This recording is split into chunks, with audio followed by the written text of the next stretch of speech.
ओम शांति। जो इस ज्ञान में नहीं है और जो लौकिक में है, उनको भी बाप दादा की मुबारक और दिल की दुआएं मिलती है। ऐसे वो कौन से बच्चे हैं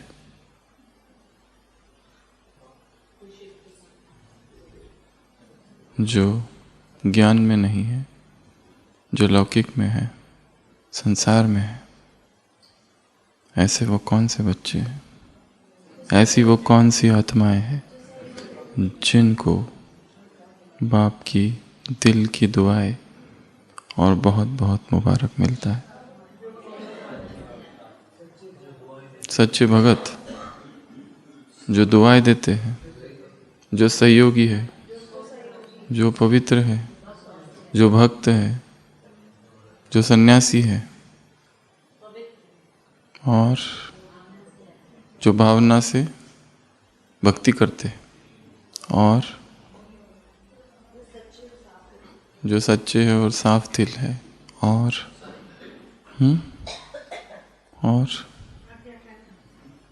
जो आज्ञाकारी है। किसकी आज्ञा?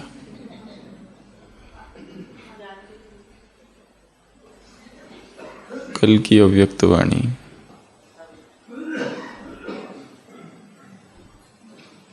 संडे की अव्यक्त वाणी। ऐसे कौन से बच्चे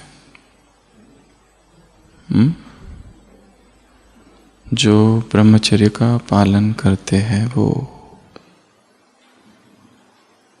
जो ब्रह्मचर्य का पालन करते हैं, वो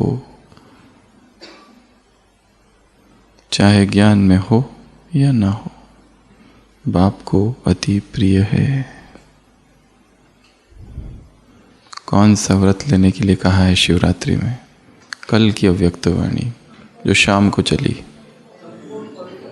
संपूर्ण पवित्रता का व्रत।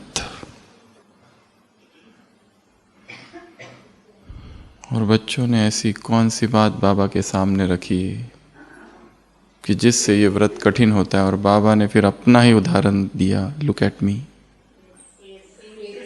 क्या कहाँ देखना है? दोनों आंखों के बीच में। और आंखों में देखा तो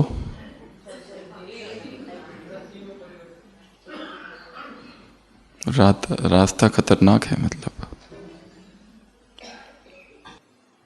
आज अचानक की इस क्लास में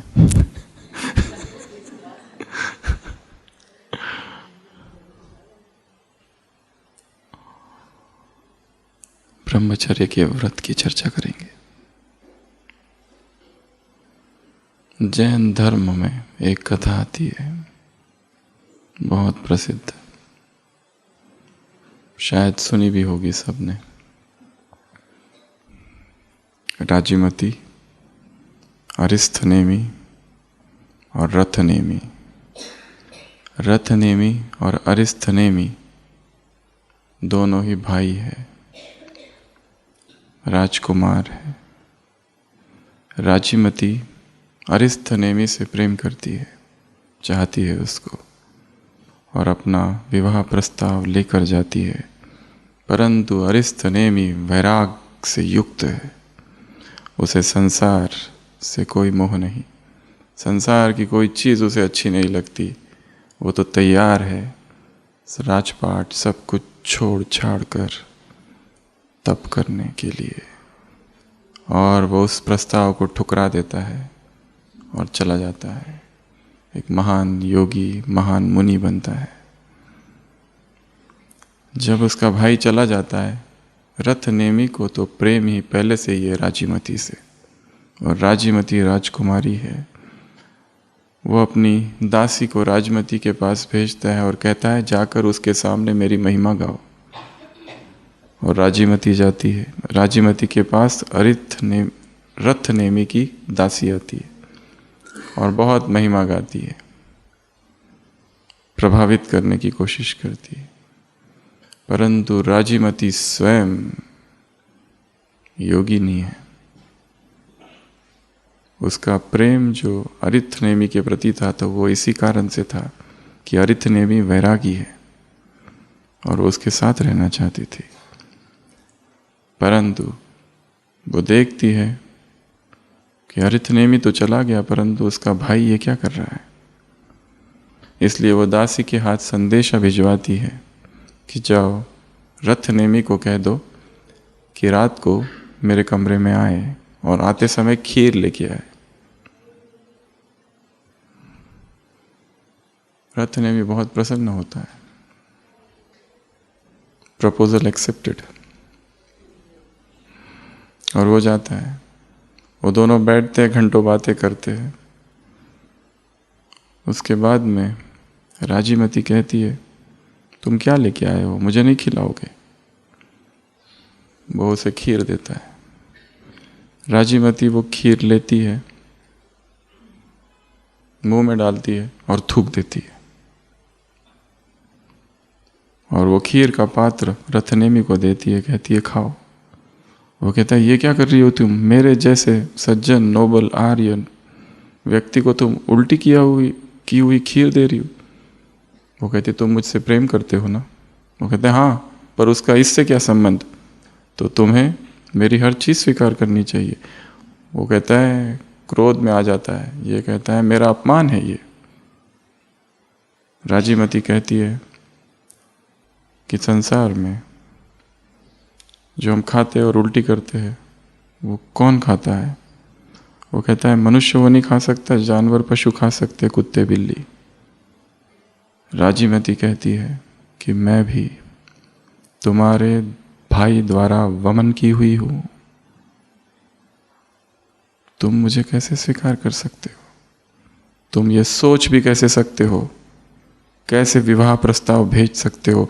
इतनी बात सुनता है रथनेमी और वैराग जागता है और चला जाता है सब छोड़ के। पार्ट 1। पार्ट 2। एक गुफा में बैठकर रथनेमी तपश्चर्या कर रहा है। कई साल बीत चुके हैं, तब तक राजीमती भी वैरागिन हो चुकी है, वो भी साध्वी बन गई है। और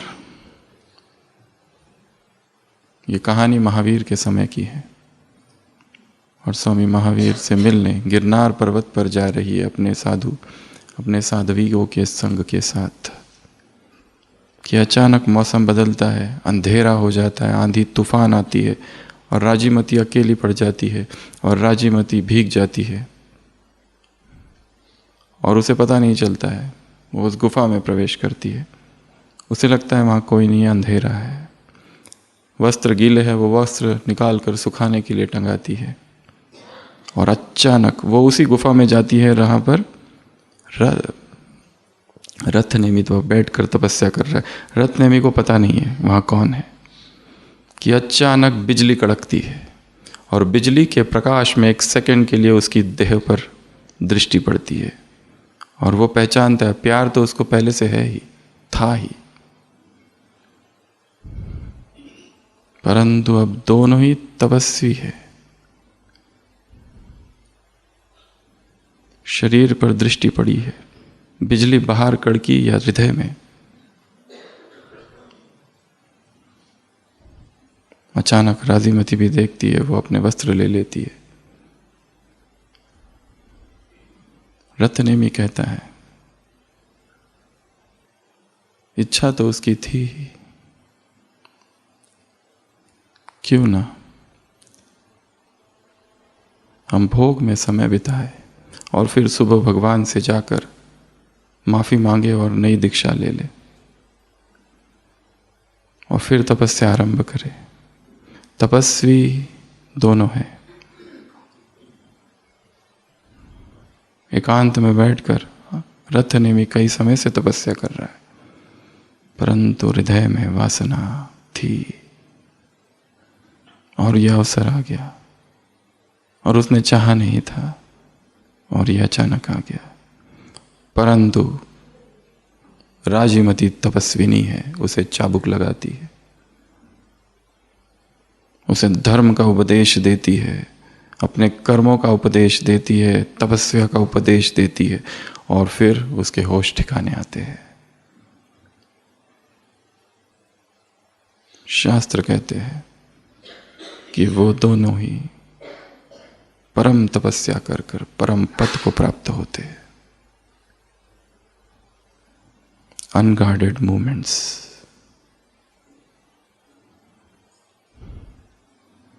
ब्रह्मचर्य का मार्ग कठिन मार्ग है। ब्रह्मचर्य का तप महाव्रत है, महातप है, सबसे कठिन। कल की अव्यक्त वाणी, पवित्रता का व्रत, पवित्रता का व्रत। कल की अव्यक्त वाणी और कल की अव्यक्त वाणी। पवित्रता महाव्रत है, और उस पवित्रता का आधार स्तंभ ब्रह्मचर्य है। और इस ब्रह्मचर्य के विषय में 9 बातें शास्त्रों में लिखी गई है, जिसकी हम आज चर्चा करेंगे ज्ञान के आधार से। जैसे कोई खेत है, जैसे कोई बगीचा है, उस बगीचे की रक्षा के लिए बाड़ लगाई जाती है, वैसे ब्रह्मचर्य रूपी पौधों को सुरक्षित रखने के लिए, फल फूल को सुरक्षित रखने के लिए भी ऐसी 9 प्रकार की बाड़ लगाई जाती है। और उनका पालन मन से, संकल्प से, वाणी से और काया से हर समय करना एक योगी के लिए नितांत आवश्यक है। यदि अध्यात्म में उन्नति चाहते हैं और यदि ब्रह्मचर्य में दोष है तो उन्नति नहीं हो सकती। जैसे कोई ऑपरेशन थिएटर है, उसमें स्टेरिलाइजेशन कितना चाहिए होता है? 100%। 100%। थोड़ा सा भी ये नहीं कह सकते कि ये थोड़ा सा कॉटन स्वैब नीचे गिर गया था, वही उठा के लेके आ गया। ये कैंची थोड़ी सी नीचे गिर गई थी, थोड़ा साफ कर लेते हैं, अब प्रयोग करो। CSSD डिपार्टमेंट होता है पूरा, स्टेरिलाइजेशन डिपार्टमेंट, सारे इक्विपमेंट स्टेरिलाइज्ड होकर OT में प्रवेश होते हैं। सर्जन खोलता है उसको, नर्स खोलती है वहां पर। Absolute 100% sterilization. उसी तरह अध्यात्म में भी 100% प्यूरिटी, 100% ब्रह्मचर्य की आवश्यकता है। ओम शांति भवन में एक जगह लिखा हुआ है, राइट साइड में पीछे से दूसरा, संपूर्ण ब्रह्मचर्य ही संपूर्ण अहिंसा है। क्यों? काम हिंसा क्यों है? बहुत बड़ा प्रश्न है और बहुत गहरा प्रश्न है। काम हिंसा क्यों है, उसकी चर्चा हम करेंगे। पहले The 9 barriers।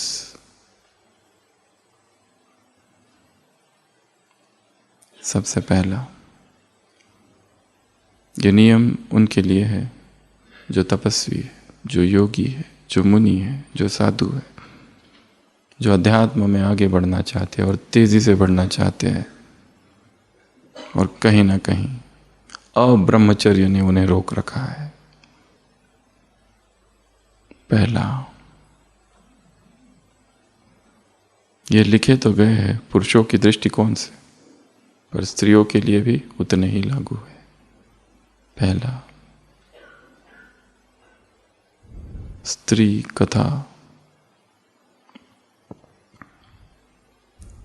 संयम।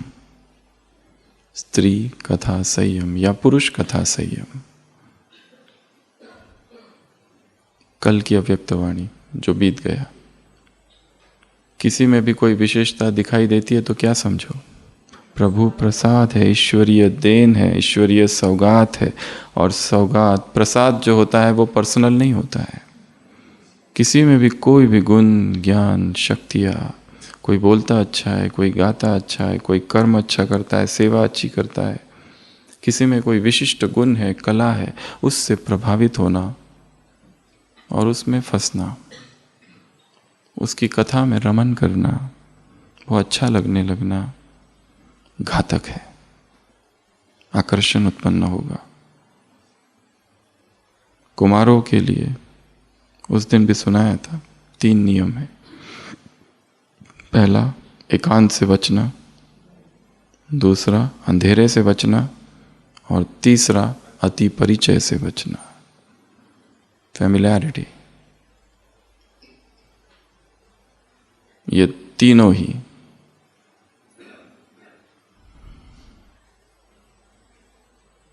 काम को जगाएंगे। तो पहला, स्त्री कथा या पुरुष कथा, संयम। किसी की महिमा सुनना, उससे प्रभावित होना या उसमें रस लेना, नृत्य देखना, गायन, किसी का गान बहुत अच्छा है उससे भी प्रभावित होते। प्रभावित होने की पहली सीढ़ी शरीर नहीं होता है। कोई गुण हो सकता है, कोई शक्ति हो सकती है, कोई विशिष्ट, उसमें कोई स्किल, कोई हुनर है, वो प्रभावित करता है। और धीरे धीरे बाकी के आकर्षण चालू होते हैं।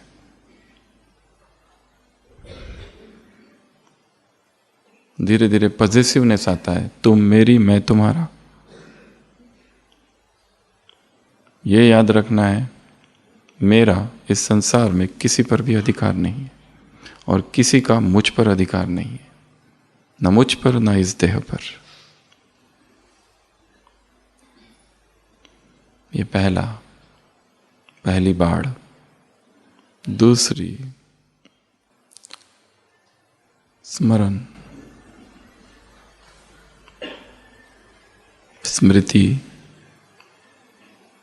संयम। जो गृहस्थी है और बाद में योगी बने हैं, सन्यासी बने हैं या तपस्वी बने हैं, उनके पास इस जीवन में, पूर्व जीवन में बिताए हुए भोगों की स्मृति है और वो स्मृतियां वापस आ सकती है। इसलिए योगी निरंतर पहरा लगाकर बैठता है, अटेंशन। वो पुरानी यादें, वो पुरानी स्मृतियाँ, रोज सुबह उठो तो ये संकल्प करो कि ये नया जीवन है। अब तक जो था वो पुराना जीवन, वो नष्ट हो गया, वो समाप्त हो गया। उसके साथ ही पुराने जीवन के भोग विलास जो कुछ था, जीरो। कल की अव्यक्तवाणी, कल अर्थात संडे, संपूर्ण पवित्रता अर्थात मन, संकल्प से, बोल से, कर्म से, संबंध संपर्क से बिंदी लगाना, फुल स्टॉप। ये प्योरिटी की परिभाषा है कल की अव्यक्तवाणी में। पुराना जो हो गया सो हो गया। स्मृति जो है, memory is nothing but information.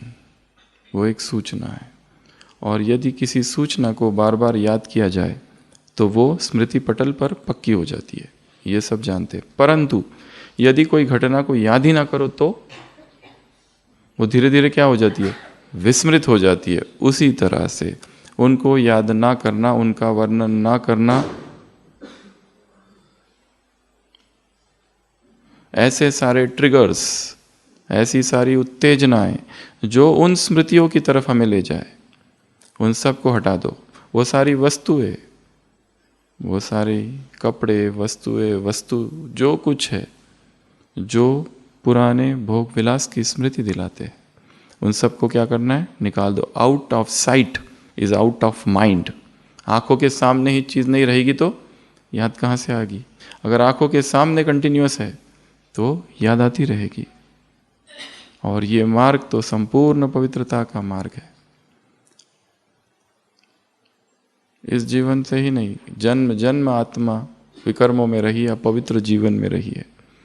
एक नई पवित्रता का जीवन अगर बिताना है, एक नया जीवन, तो नए संकल्प, अपने आप को व्यस्त रखना पड़ेगा सारे दिन भर, क्योंकि सभी विकारों की जड़ है फुर्सत। क्या है? फुर्सत। जो व्यक्ति खाली बैठा है, मधुवन में तो आए हैं, किस लिए आए? 4 दिन तपस्या करेंगे, पर कोई प्लानिंग नहीं है, टाइम वेस्ट ही होगा।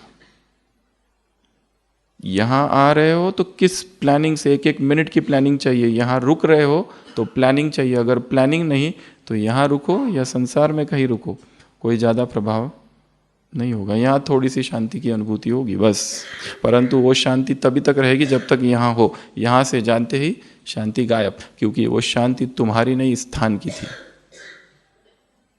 मधुवन में आओ या कहीं पर भी जाओ, विदाउट प्लानिंग क्या करना है एग्जैक्ट, वो यदि नहीं है तो समय जाएगा खाने पीने में, उठने बैठने में, घूमने फिरने में, बातें करने में, इसको देखने में, और रहेंगे। शरीर यहाँ है, परंतु मन तो उसी भोगों में, उन्हीं विचारों में, उन्हीं व्यर्थ में। न व्यर्थ सुनना, न बोलना, न करना, न देखना। ये कल की अव्यक्त वाणी में पवित्रता की परिभाषा है। तो दूसरा, पुराने भोग की स्मृति, मेमोरीज ऑफ पास्ट इंडल्जेंसेस, ये फेड होती जाए। कैसे होगी? Do not repeat, do not recall. Recall करते ही, रिवीजन करते ही पक्का होता है। इसके लिए रिवाइज करना बंद। दूसरी चीजों में मन को डाइवर्ट करो। वो विचार आएंगे, आ रहे हैं, जाते हुए देखना है उनको। रथ नेमी कितने समय से तपस्या कर रहा है, परंतु पुरानी वासना गई नहीं है, अचानक से जाग उठी।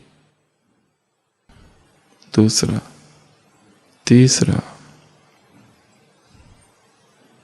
श्रवण, श्रुति, संयम।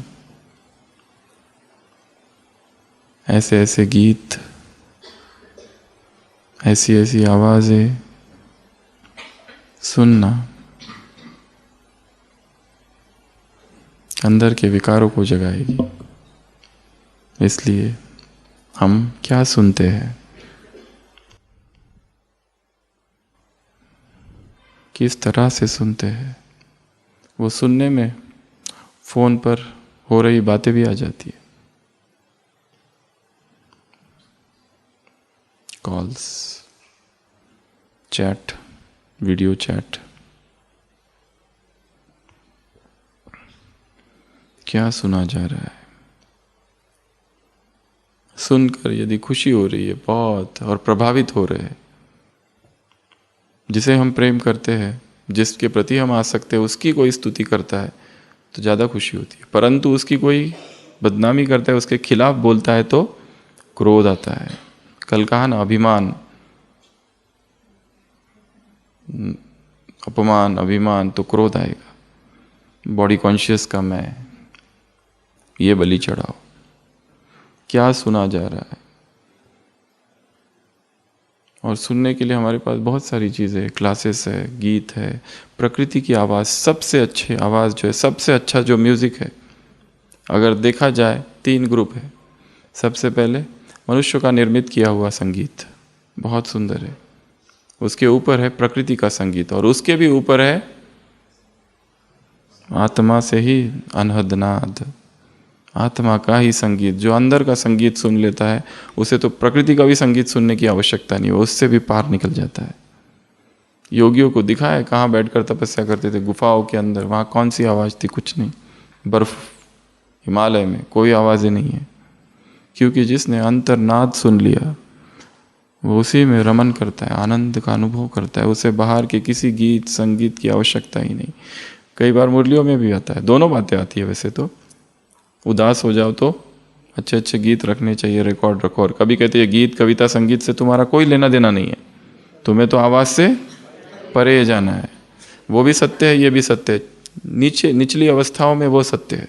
एकदम डिप्रेशन में जा रहे, उदासी आ रही है, तो कोई गीत सुनो और अपने आप को ऊपर लाओ, उमंग उत्साह हो। परंतु ऑलरेडी स्थिति बहुत आगे निकल गई है। तो वहाँ इन सब के प्रति रुचि कम होने लगती है। आवाज़ ज़्यादा पसंद नहीं आता है। बाबा ने तो घड़ी भी निकाल दी थी, ब्रह्मा बाबा ने, पिछले 6 मास। कुटिया में जो घड़ी है वो टिक टिक की आवाज़ आती थी उससे। तो योगी निशब्द के जगत में प्रवेश करता है, निस्तब्धता जहाँ है, मौन है, एकांत है। तो तीसरा श्रुति संयम, उसके बाद में संस्पर्श संयम। स्पर्श, ये स्पर्श बहुत घातक है।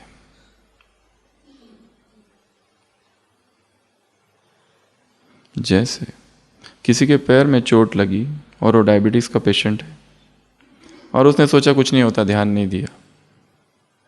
धीरे धीरे क्या होता है, वो घाव बढ़ते जाता है, नासूर बन जाता है, गैंग्रीन बन जाता है, पैर काटना पड़ता है, विषाक्त हो जाता है। उसी तरह स्त्री और पुरुष का संस्पर्श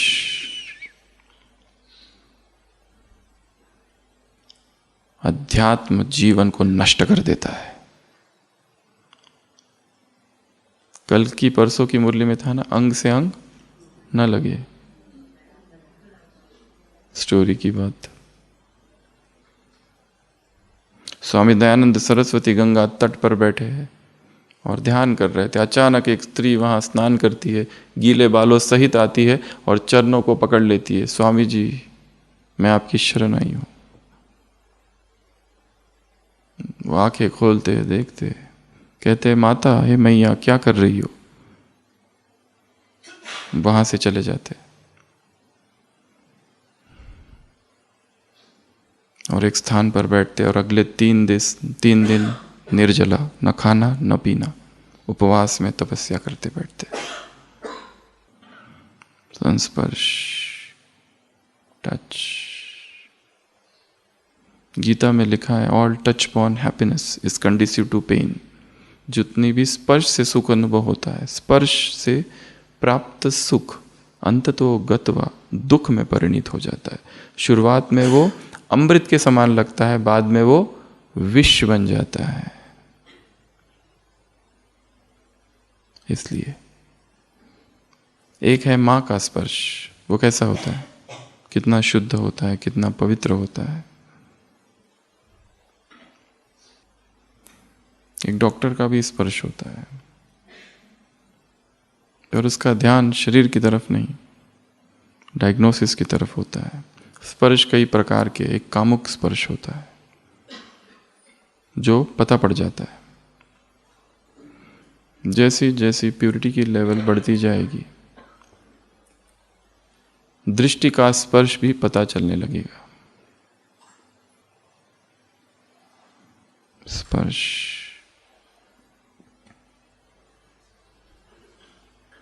उसके बाद में दृष्टि संयम, देखना। उसके बाद में दृष्टि संयम। उसके लिए बाबा ने क्या कहा, कहाँ देखो? यहाँ एक बॉक्स बनाओ, रेक्टेंगल, थोड़ी स्पेस ज़्यादा रखो। इतना रखोगे तो मुश्किल है, दिखेगा नहीं शायद। इतने हिस्से से इतना तो आउट हो गया, अब बचा कितना? इतना। इसमें देखो कुछ आत्मा कहीं ना कहीं दिख जाए। और किसी किसी का एरिया ज़्यादा होता है, ऊपर का भी होता है, तो more space the more the merrier.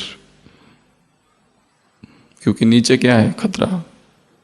बाबा कहते हैं मैं देखो क्या देखता हूँ, मैं आत्माएं देखता हूँ। तो आत्मा देखो।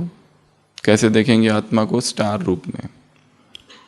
स्टार पता है ना, स्थूल चीज़ें चाहिए हमको जो हम इमेजिन कर सके। दूसरा बिंदी, तीसरा ज्योति, टीका, मोती, हीरा, मास्टर सूरज, मणि। सूरज कठिन है थोड़ा, पर देख सकते, देखना है तो। चंद्रमा, मणि देखो, ज्योति देखो, स्टार देखो, बीज देखो, बिंदी देखो, बिंदिया देखो, पॉइंट देखो, डॉट देखो। ज्वाला, ज्योति जल रही है और प्रकाश फैल रहा है। ज्योतियों की सभा है, ज्योतियाँ ही ज्योतियाँ है सब जगह। ये ज्योतियों का संसार है, ज्योति का आगार है ये संकल्प। जिससे भी मिल रहे हैं वो कौन है? अ सेट ऑफ संस्कार्स, एक संस्कार का पुंज है, एक ज्योति का पुंज है। पुंज,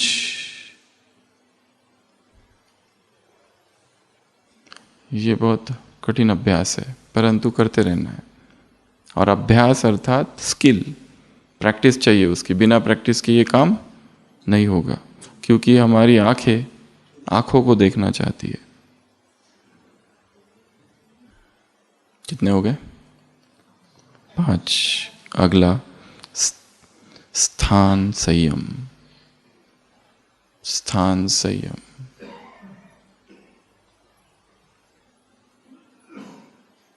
किस स्थान पर योगी रहे?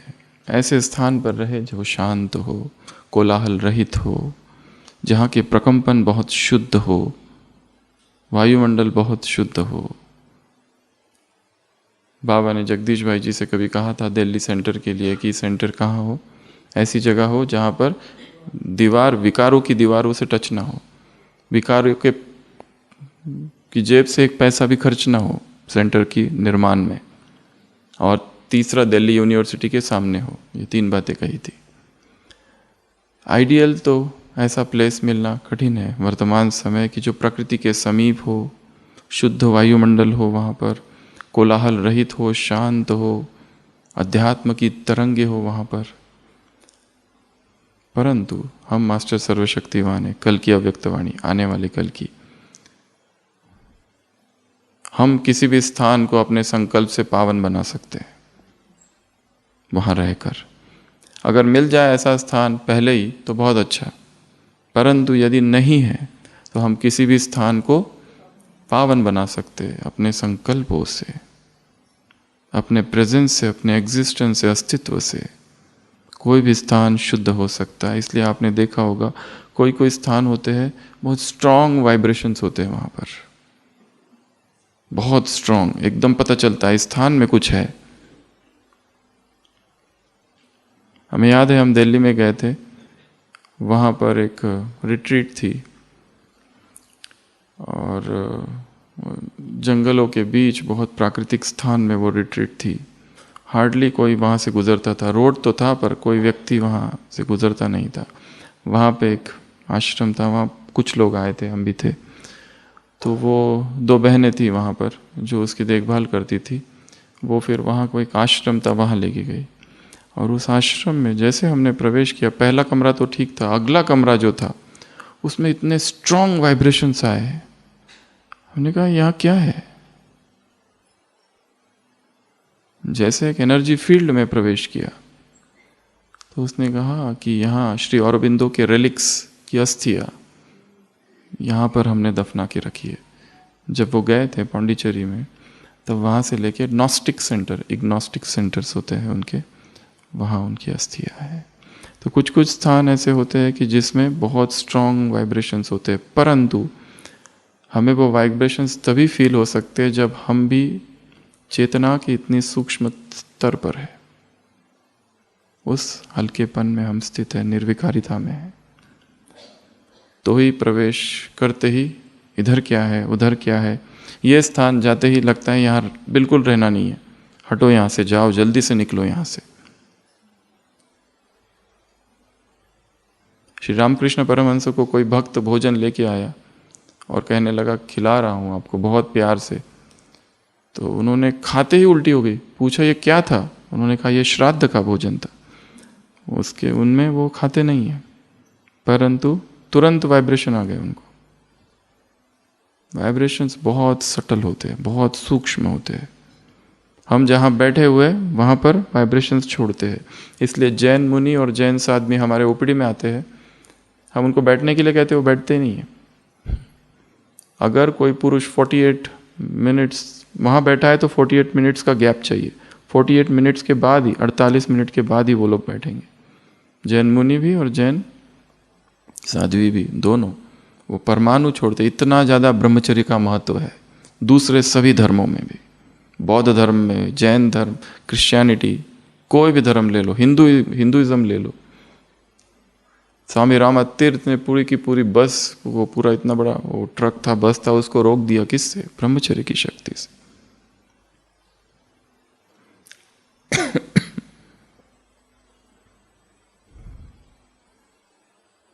तो कहाँ थे हम?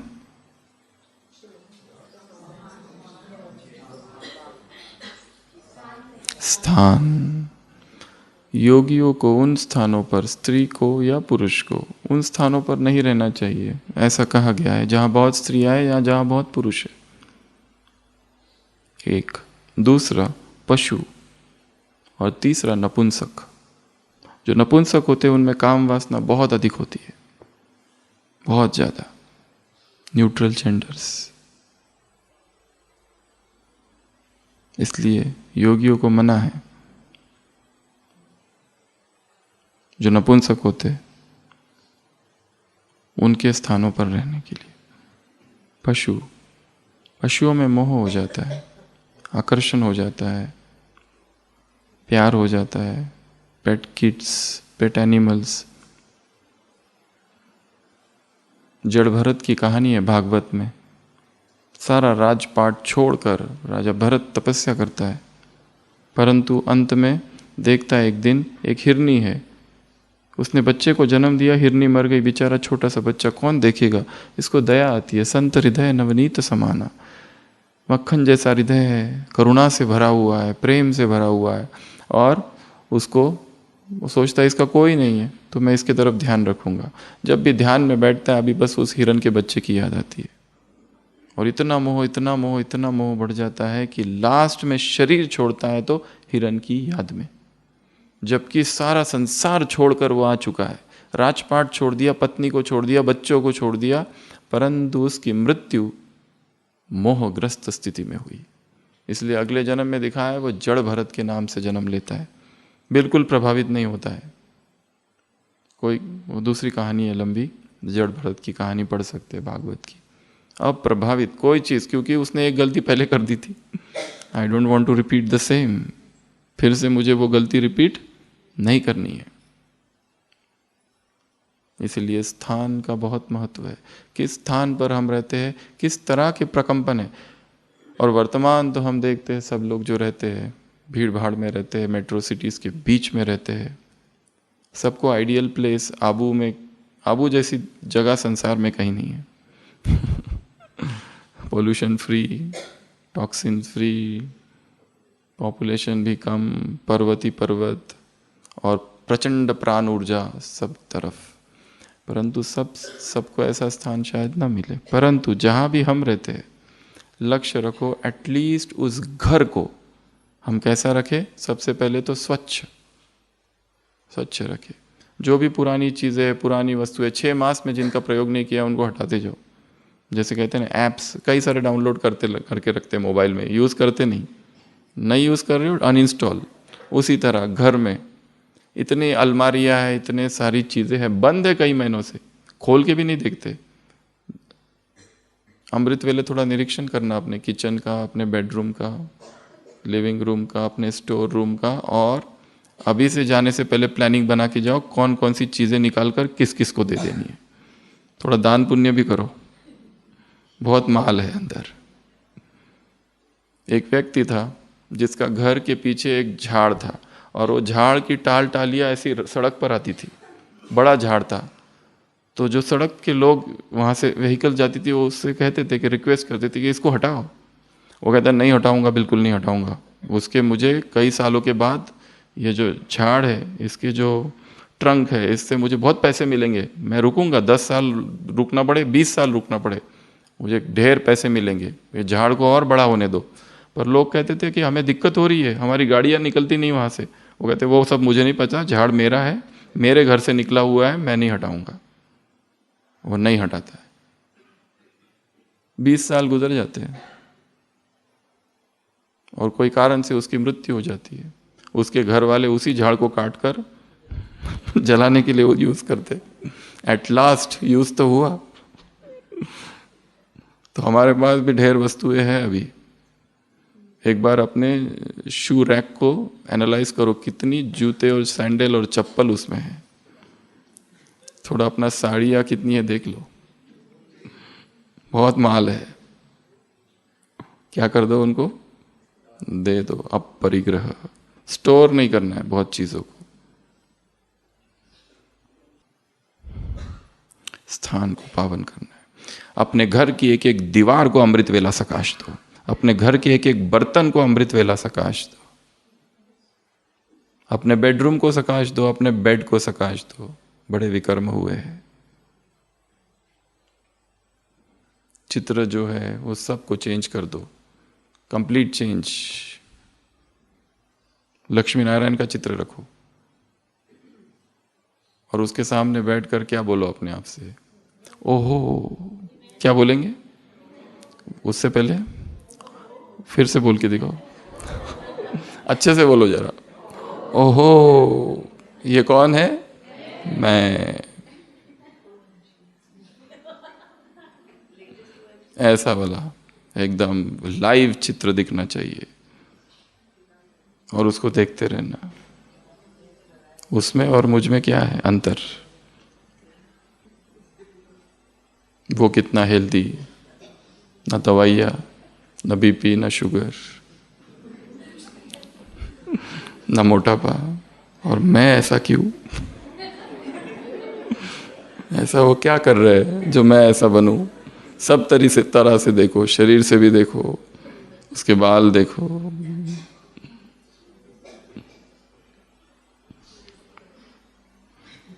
बाबा कहेगा ठीक है जाओ, तुमको परमिशन है लक्ष्मी से वरने की। लक्ष्मी कहेंगी नो, मिसमैच। अगला रस संयम। रस संयम, जिह्वा रस। जब तक इस रस को कंट्रोल ना किया जाए तब तक मन वश में नहीं आता है और इंद्रिया वश में नहीं आती है। इसको संयमित करना बहुत आवश्यक है। तो सातवां है रस संयम। बहुत ज्यादा चटपटा, तीखा, मीठा, योगी तो धीरे धीरे इन सब से पार निकल जाता है।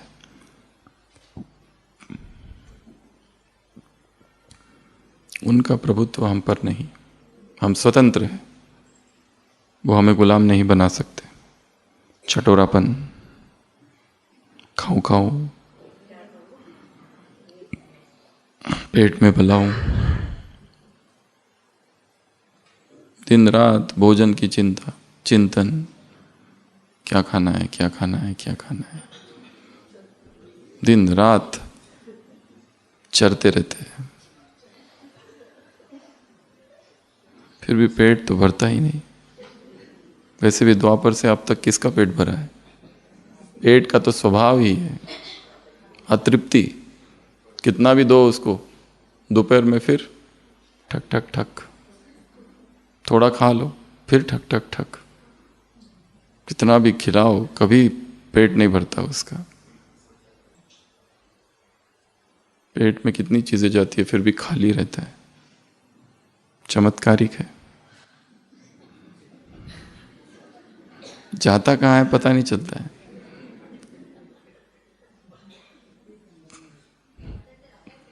पेट में सब जाता है पर पेट अंदर नहीं जाता। रस संयम। अगला अति आहार संयम। पेटू ब्रह्मचारी,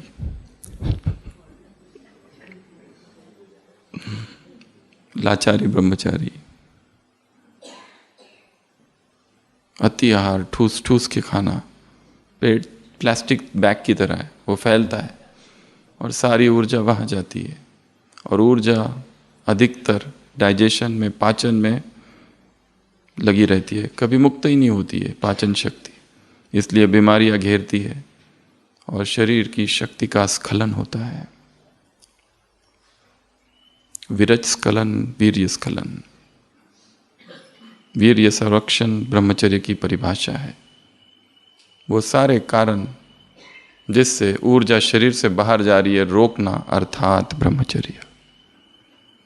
और सतत हर समय, हर परिस्थिति में, हर स्थान पर उसे रोक के ही रखना, क्योंकि धीरे धीरे यही ऊर्जा, यही वीर्य ऊर्जा धीरे धीरे ओजस, और ओजस से फिर तेजस में रूपांतरित होती है। और जिस व्यक्ति ने, योगी ने, तपस्वी ने, तपस्विनियों ने पुरुषों में वीर्य और स्त्रियों में विरज रोक के रखा है, और वो शक्ति धीरे धीरे धीरे धीरे ऊपर जाती है।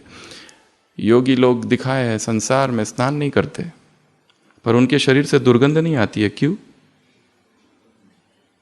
क्यों? मुनि साधु स्नान करते हैं क्या? नहीं करते, फिर भी नहीं आती है। और वो उनका मानना है ब्रह्मचर्य की शक्ति जो है उसकी वजह से। खाते हैं फिर भी स्नान नहीं करते। ब्रह्मचर्य में वो तेज है, वो ओज है, वो शक्ति है। व्यक्ति के वाणी में वो प्रभाव आ जाता है।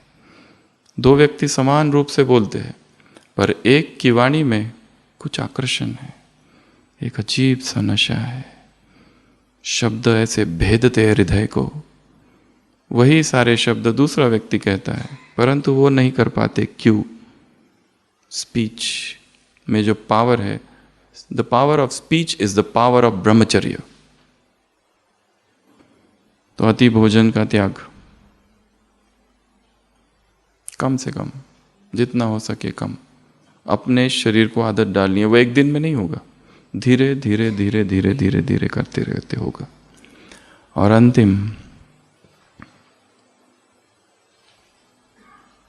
अंतिम कौन सा? सोचो, और क्या हो सकता है? संग। और हो गया वो। और वर्तमान समय इसे लिया जा सकता है, डिजिटल ब्रह्मचर्य। ज्ञान अपडेट होते जाना चाहिए, वही पुराना पकड़ के नहीं बैठना है। उसकी नए नए तरीके। वर्तमान समय डिजिटल जो है वो बहुत बड़ी माया है, परंतु जो शास्त्रों में अंतिम जो लिखा है 9वां, वो लिखा है शरीर विभूषा संयम। शरीर को श्रृंगार करना। किस किस से? पाउडर, क्रीम, टैटू, बाल, dye, deodorant, fragrance, aromas, perfume, lipstick, और क्या? नेल पॉलिश, और क्या? गजरा, गजरा गजरा, और बहुत सारे जितने शरीर के संसाधन हैं। हमारा सबसे बड़ा श्रृंगार है प्यूरिटी। प्यूरिटी ही श्रृंगार है। प्यूरिटी के अतिरिक्त हमें किसी श्रृंगार की आवश्यकता नहीं है। संसार में जो श्रृंगार करते, वास्तव में श्रृंगार की आवश्यकता किसे पड़नी चाहिए? जो कुरूप है। इसीलिए तो सुंदर बनना है। हम तो आत्मा की सुंदरता की बात कर रहे हैं। ये सबसे बड़ा श्रृंगार है। और ये सारा और बिगड़ता है डिजिटल। लोग कुमार कटिंग करने जाते हैं ना, तो मोबाइल में एक चित्र लेके जाते हैं, ये वाला बनाना है। तो ये वाला चाहिए। कहाँ से सीखा है सबने? टीवी से, मोबाइल से, इंटरनेट से, गूगल से। ये सब ये जितने प्लेटफॉर्म है सारे, सब विकारों के दरवाजे हैं। किस तरह हम उसका प्रयोग करते, बहुत कोई कितना भी संयमित रहे फिर भी उसके प्रभाव में आ सकता है। इसलिए अटेंशन। तो ब्रह्मचर्य की ऐसी 9 बातें हमने देखी। पहली, कथा या कथा, कोई भी कथा प्रभावित ना होना। दूसरा, स्मरण, पुराने भोगों की स्मृति। तीसरा, श्रवण संयम। अगला, स्पर्श संयम, दृष्टि संयम, स्थान संयम, रस संयम, अति आहार संयम, और 9वां अंतिम विभूषा संयम। जो रंग रूप और ये सारा जो है, किसी मुरली में बाबा ने कहा था, पारसी स्त्रियों का उदाहरण दिया था, वो क्या करती है, अपने चेहरे पर जाली लगाती है, कोई दीवाना ना हो जाए देखकर। कई सारे मुरलियों में आता है, सूक्ष्म सूक्ष्म बहुत सी बातें आई है। तुम्हारा पहनावा कैसा होना चाहिए, सिंपल, किसी को आकर्षित ना करे। यदि कोई आकर्षित हो रहा है, इसका अर्थ दोष हम में भी है कहीं ना कहीं। हम चाहते हैं कि दूसरे देखे, नहीं देखते तो दुखी भी होते। हम जब बहुत छोटे थे, हमें अपने पिताजी बताते हैं, बहुत ही छोटे, तो उन्होंने कहा साइकिल में जो सामने स्टैंड होता है ना, उसमें बिठा के लेके गए। तो हमको कहा कि तुम ना तैयार हो जाओ फटाफट, तो तुमको ना सब लोग देखेंगे। तो हम तैयार हो गए, तो मम्मी ने तैयार किया और चोटी भी बनाई पीछे, और वो साइकिल के स्टैंड में घुमा के लेके आए। तो फिर हमने पूछा, मेरे तरफ तो किसने देखा ही नहीं। ये कहानी हमको बचपन से सुनाते हैं कि ऐसा हुआ था। अच्छा, ओम शांति।